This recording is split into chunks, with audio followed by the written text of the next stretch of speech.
सिंधु जल संधि को खत्म करने के बाद कश्मीर में किसी भी जगह पर झेलम नदी का पानी मोड़ा जा सकता है और इससे बिजली के प्रोजेक्ट बनाए जा सकते हैं। साल 1902 में भी ऐसा किया गया था और उस समय जो प्रोजेक्ट झेलम के लिए बना था, वहां से आपको ये एक्सक्लूसिव रिपोर्ट दिखाते हैं। ये जो आप टनल देख रहे हैं, ये ना ही रोड की टनल है और ना ही ये रेलवे टनल है। मैं आपको बता दूं, ये पानी की टनल है। आप सोच रहे होंगे पानी की टनल कैसे हो सकती है, और वो भी इन पहाड़ों के नीचे।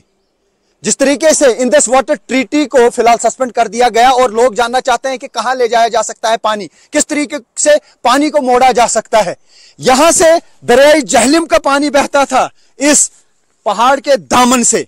दरियाई जहलिम तो बहुत दूर है, लेकिन एक जमाना था यहां से पानी बहता था।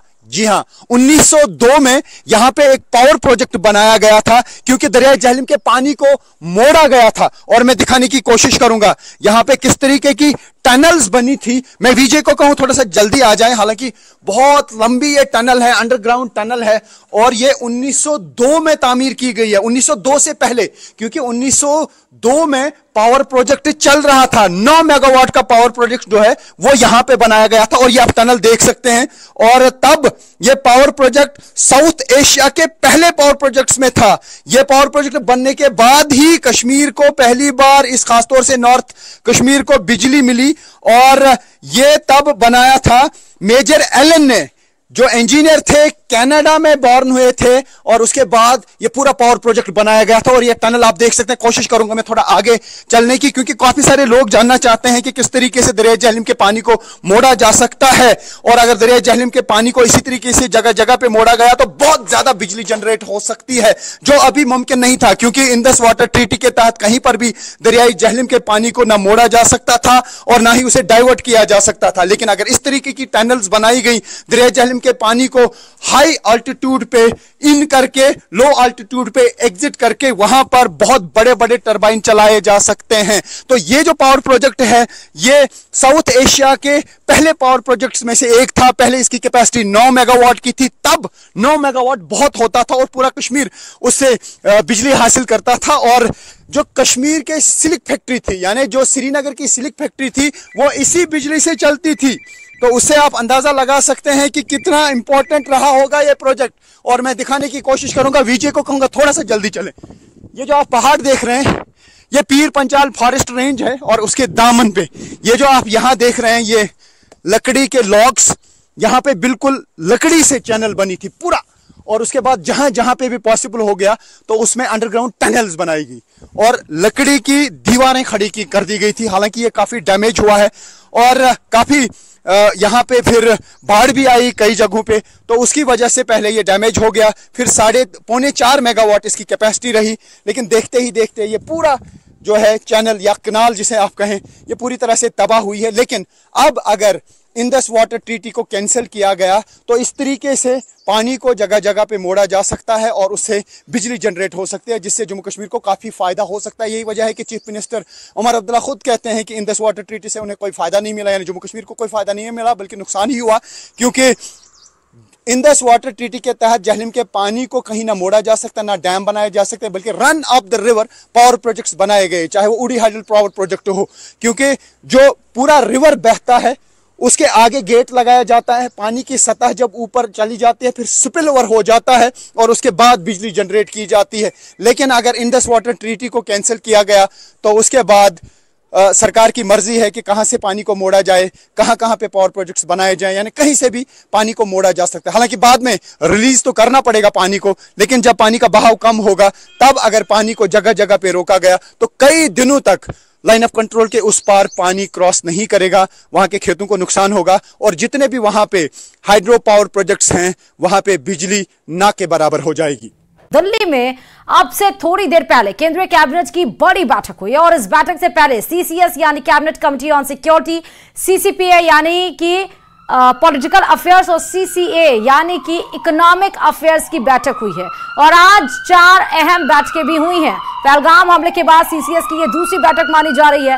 कैबिनेट की बैठक में क्या फैसले लिए गए इसकी ऑफिशियल जानकारी दोपहर 3 बजे प्रेस ब्रीफिंग के जरिए सामने आएगी और 3 बजे सबको इंतजार है जब एमईए का ये प्रेस ब्रीफिंग होगा कि क्या कुछ सीसीएस की बड़ी बैठक में डिसीजंस लिए गए हैं, क्योंकि जब सीसीएस की पहली बैठक 22 अप्रैल को हुई थी और प्रेस ब्रीफिंग जब की गई थी तो उसमें आपको ध्यान होगा कि उसमें कितने बड़े फैसले लिए गए थे। सबसे पहले इंडस वाटर ट्रीटी यानी सिंधु जल समझौता को रद्द करने की बात कही गई थी। जो अवैध तरीके से पाकिस्तानी रह रहे हैं उनके वीजा कैंसिल करने की बात कही गई थी। तो तमाम बड़े फैसले लिए गए थे। लेकिन आज जब सीसीएस की बड़ी बैठक हुई और ताबड़तोड़ 3 बैठकें हुई, यानी कि सीसीपीए, सीसीईए की, और 3 बजे प्रेस ब्रीफिंग जब दी जाएगी तो उसमें सामने आएगा कि बड़ी बैठक में प्रधानमंत्री नरेंद्र मोदी की अध्यक्षता में जो बड़ी बैठक सुबह 11 बजे से रखी गई उसमें क्या कुछ फैसला लिया गया है।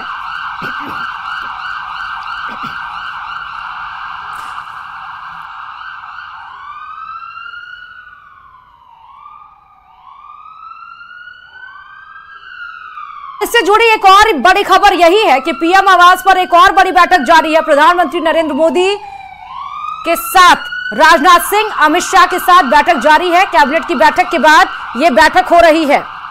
तो बड़ी खबरें इस वक्त की आ रही है बैठकों को लेकर।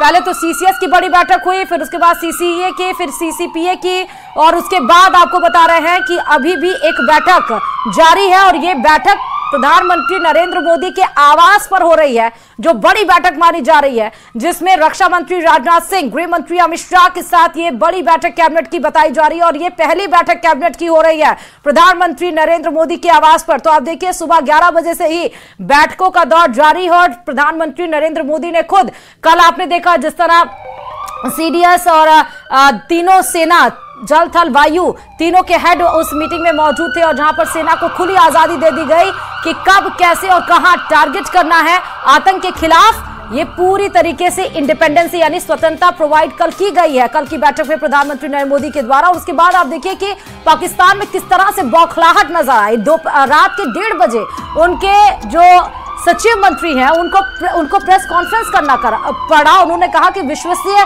सूत्रों से हमें खबर मिली है कि अगले 24 से 36 घंटे के अंदर भारत की सेना हमला कर सकती है। और इसके बाद आज जब ये बड़ी बैठक हो रही है 3 बजे, क्या कुछ इस बैठक के नतीजे निकलकर सामने उसकी प्रेस ब्रीफिंग की जाएगी। तो आप सोचिए इसको लेकर पाकिस्तान के दिल की धड़कन कितनी ज्यादा बढ़ गई हो। पहलगाम हमले के बाद भारत पाकिस्तान के बीच तनाव चरम पर है और इस बीच भारत की ताकत को बढ़ाने वाली एक बहुत बड़ी खबर सामने आई। स्वीडन की कंपनी साब ने भारत को 84 एंटी आर्मर मिसाइलों की खेप भेज दी है। रूस यूक्रेन जंग में जिसने रूसी टैंकों का कब्रिस्तान बना दिया था, और वही मिसाइलें भारतीय सेना के हाथों में हैं। यानी अगर जंग छिड़ी तो पाकिस्तान के होश उड़ना तय है। देखिए रिपोर्ट।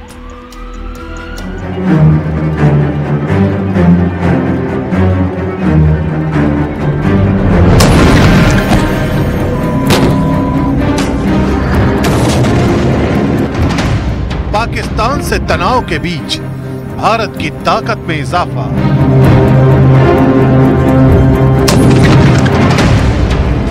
स्वीडन से आई मिसाइलों की खतरनाक खेप।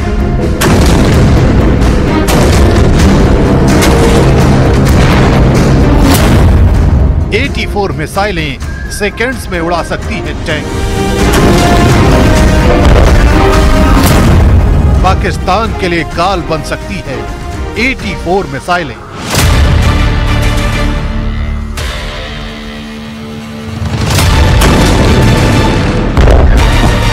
स्वीडन की कंपनी साब ने भारत को 84 मिसाइलों की डिलीवरी की पुष्टि कर दी है। साब ने सोशल मीडिया हैंडल पर लिखा,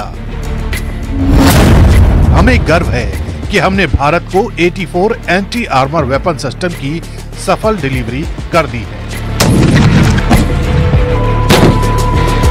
ये वही मिसाइलें हैं जो रूस यूक्रेन युद्ध में रूसी टैंकों को बड़े पैमाने पर तबाह कर चुकी हैं।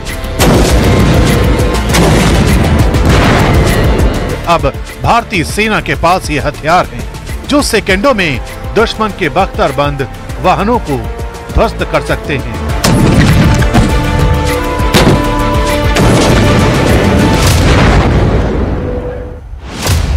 इस मिसाइल की खासियत यह है कि यह सिंगल शॉट, लो वेट और शोल्डर लॉन्च मिसाइल है। इससे 300 मीटर तक सटीक हमला किया जा सकता है।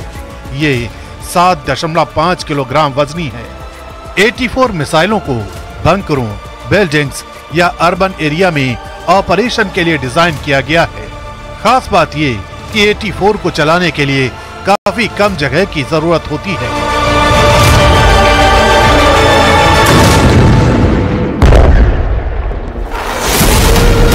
मतलब अगर पाकिस्तान के आतंकी जमीन के नीचे भी छिपे हों तो ये मिसाइल वहां जाकर उन्हें ढूंढ निकालेगी।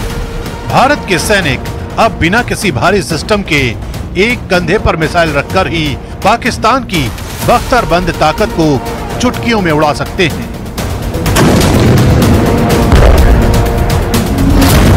अब तक अमेरिका, ऑस्ट्रेलिया, यूक्रेन और फ्रांस जैसी सेनाएं इस मिसाइल का इस्तेमाल कर रही थी और अब भारतीय सेना के पास भी ये हथियार है जो जंग के मैदान में गेम चेंजर साबित हो सकता है।